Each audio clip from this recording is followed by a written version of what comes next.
ஒரு பையனுக்கு hospital admit பண்ணாங்க, அப்பண்டிஸ் ஆப்ரேஷன். அப்போது டாக்டர் சொன்னார், அப்பண்டிஸ் ஆப்ரேஷன் இருக்குது, ஆப்ரேஷன் பண்ணணும். பையன் துடிக்கலாம் வழியில். அவங்க அப்பா சொன்ன, குடும்ப ஜோசியரை கேட்டு வரேன்னு ஃபோன் பண்ணாராம். ஜோசியர் சொன்ன, இன்றைக்கி ஆப்ரேஷன் பண்ணாதீங்க, இன்றைக்கி நல்ல நாள் இல்லை, இன்றைக்கி எல்லா கிரகங்களும் மாறி இருக்குது, நாளைக்கு காலையில் பண்ணலாம். அவங்க அப்பா சொன்ன டாக்டர்கிட்ட, வேண்டாம் நாளைக்கு பண்ணலாம். பையன் செத்து போயிடுவான். இல்லை சாக மாட்டான், நாளைக்கு பண்ணலாம். ஏன்னா அவங்க கிரகங்கள்லாம் அவருடைய ஜாதகம்லாம் ஸ்ட்ராங்காக இருக்குது, உயிரோடு தான் இருப்பான், காலையில் பண்ணிக்கலாம்.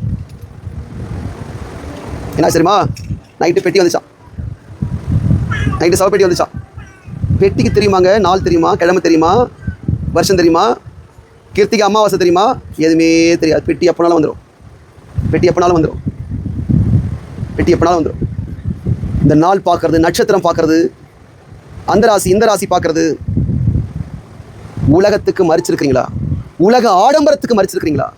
உலக வழிபாடுகளுக்கு விலகி இருக்கிறீங்களா? யோசித்து பாருங்கள், யோசித்து பாருங்கள். எப்படி வாழ்ந்து கொண்டிருக்கிறோம் நம்ம?